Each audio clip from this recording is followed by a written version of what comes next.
The dust tasted like grit and despair. Alara swallowed, her throat thick with it, the taste mirroring the bile rising in her gut. Before her, the faces blurred, a sea of sun-weathered, leering men, gathered in the makeshift square of this sun-baked frontier town. The air hung heavy with sweat, stale tobacco, and the sharp, metallic tang of cruelty. She stood on a rough wooden crate, her hands clasped tight before her, knuckles white. Her husband, Silas, stood beside her, not looking at her. His voice a low, monotone drawl as he addressed the crowd. "Wife Alara, found she ain't suitable for the work required. Too considerable in form. Needs too much keep. Off-airin' her to the highest bidder. Take her as she is. Good with cookin', sewin', cleans well enough. Just needs more than she's worth." The words landed like blows. Too considerable in form.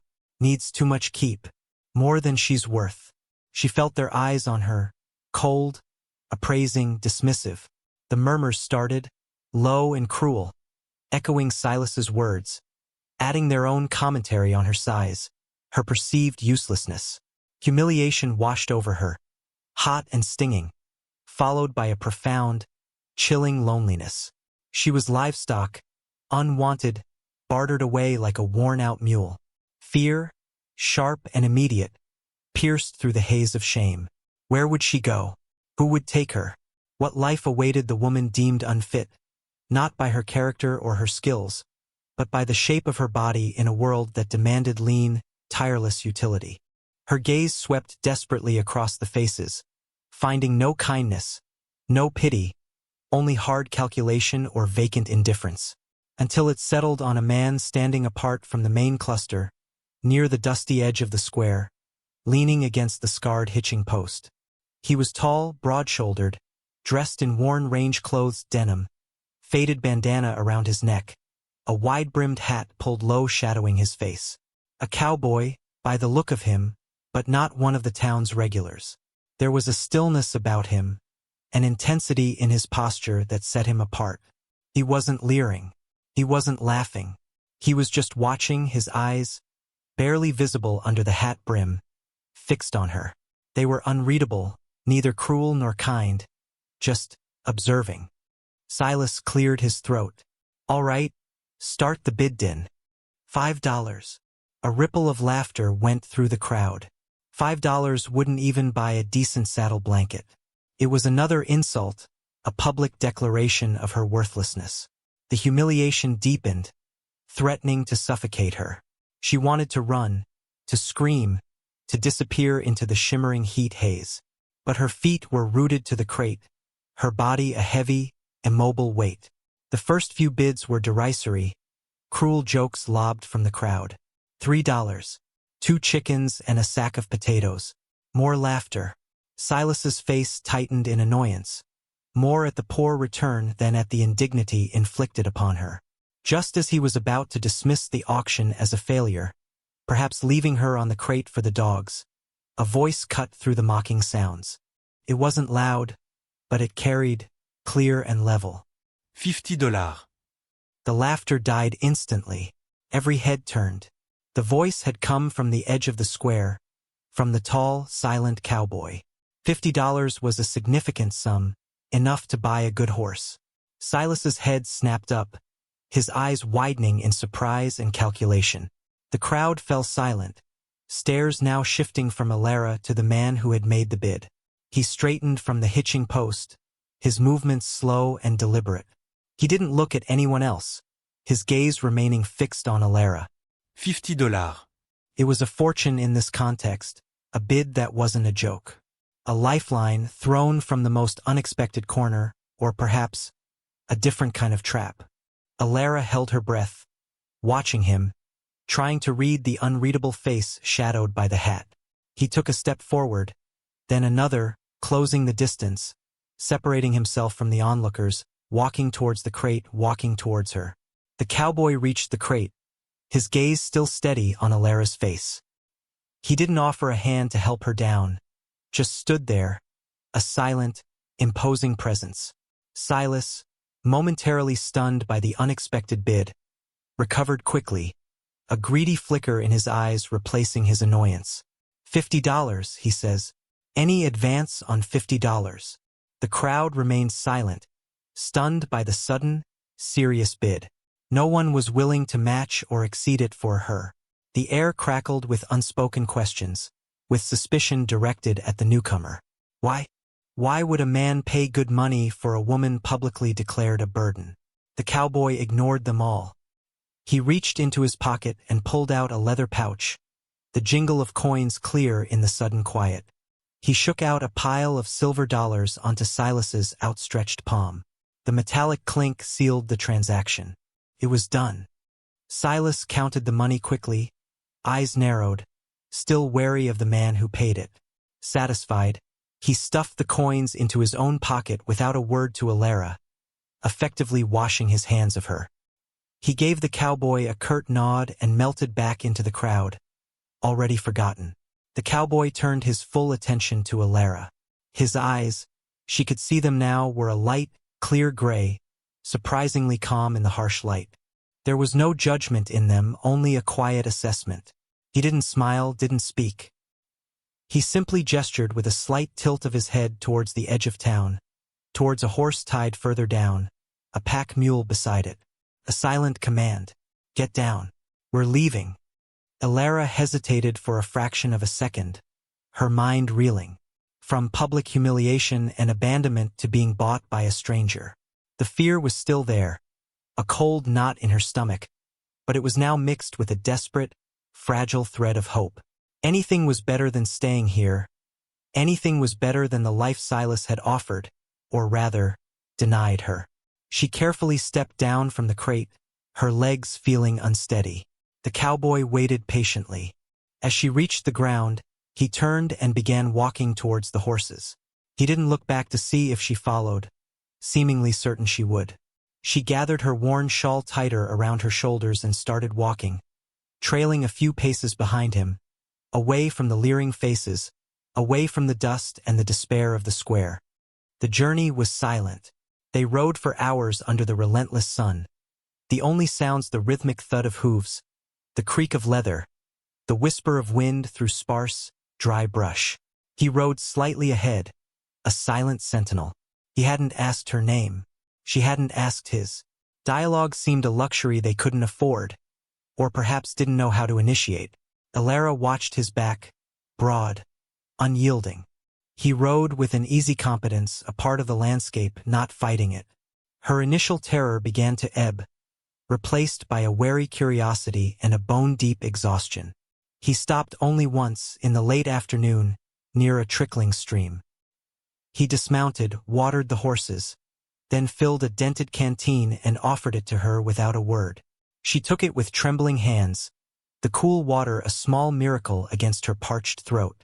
He didn't watch her drink, instead scanning the horizon, his gray eyes sharp and watchful. He offered her a piece of jerky, tough and salty, but sustenance. It was minimal interaction, but it was more than Silas had offered her in months. As dusk painted the sky in hues of orange and purple, he led them to a sheltered alcove amongst some rocks. It wasn't much, just a patch of relatively flat ground protected from the wind. He efficiently unsaddled the horses, hobbled them, and started a small, smokeless fire. He didn't speak as he worked, his movements economical and practiced. Alara sat on the ground, watching him, unsure of what to do, where she fit in this silent, strange arrangement. She was used to being told what to do or more recently ignored. He finished with the fire, then looked at her. It was the first time he'd held her gaze for more than a fleeting moment since the square. Sleep, he said, his voice low, rough-edged but not unkind. Sun comes up early. He offered her a worn blanket from the pack mule. She accepted it, murmuring a quiet thank you, the words feeling inadequate.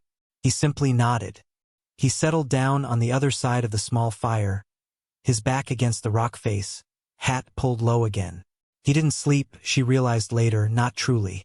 He seemed to be perpetually alert, one eye always scanning the dark shapes around them, listening to the night sounds.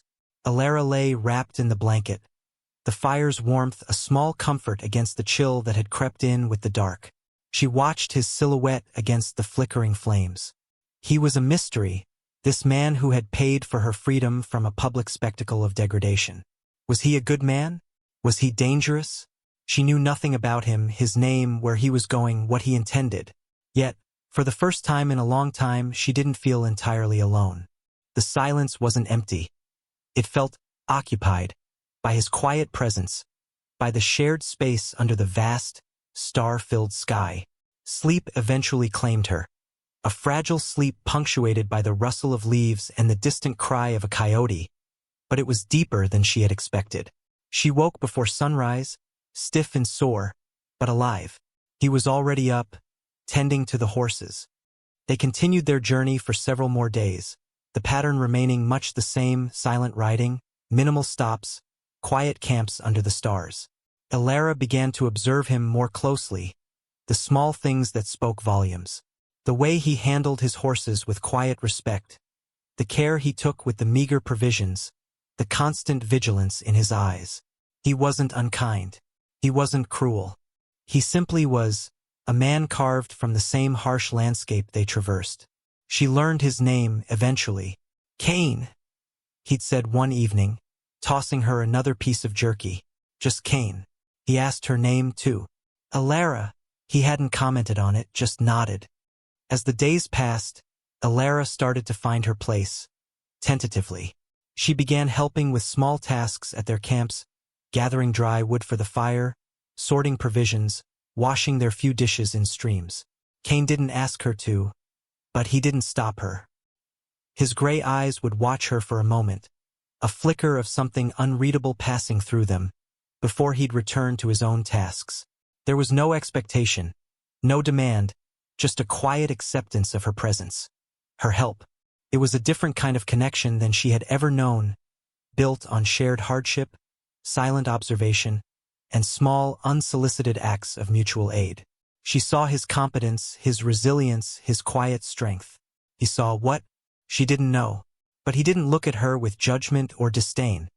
One afternoon, a small group of riders appeared on the horizon, heading towards them. For men, dusty and rough-looking. Alara's stomach clenched.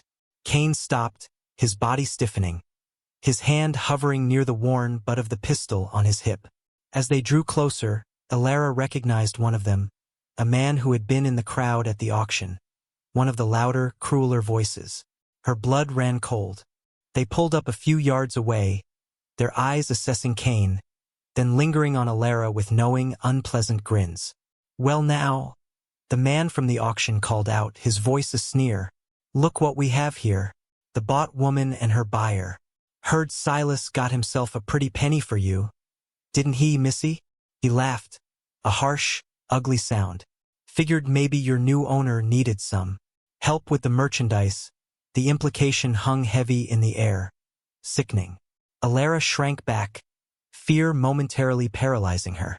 They saw her as property still to be taken or shared. Cain stepped deliberately in front of Alara, shielding her with his body. He didn't raise his voice, but the quiet intensity in it was more menacing than any shout. Keep riding, he said, his gaze steady on the lead rider. She's with me, the man's grin widened. With you, huh? For $50? Reckon that makes her yours. Then, but maybe we can make you a better offer.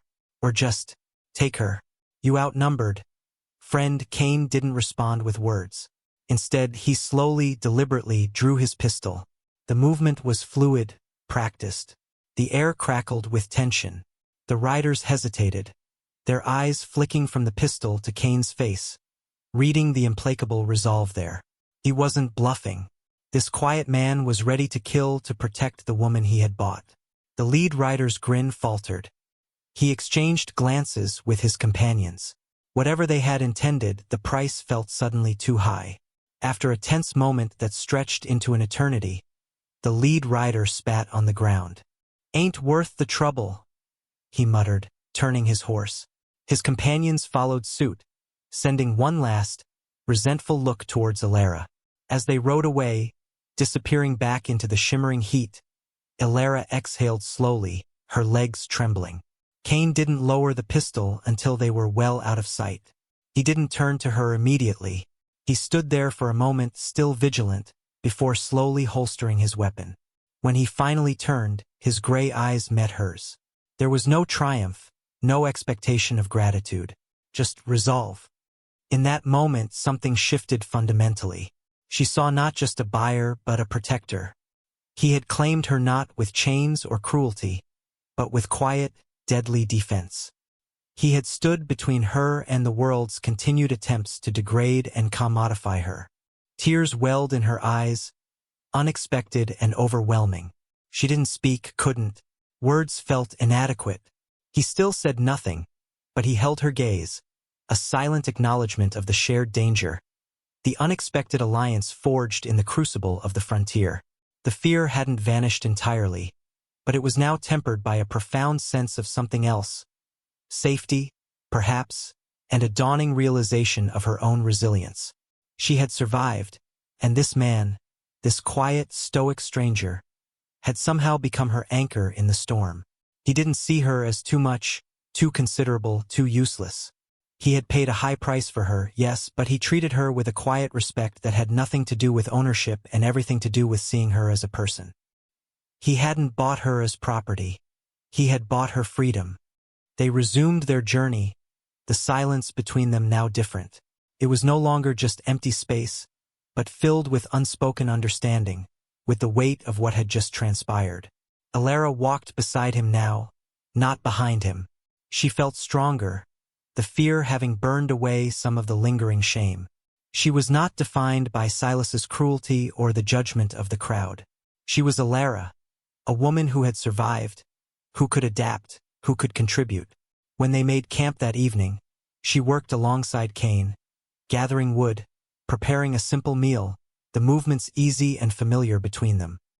He watched her, not with appraisal, but with a quiet acceptance that warmed her from the inside out.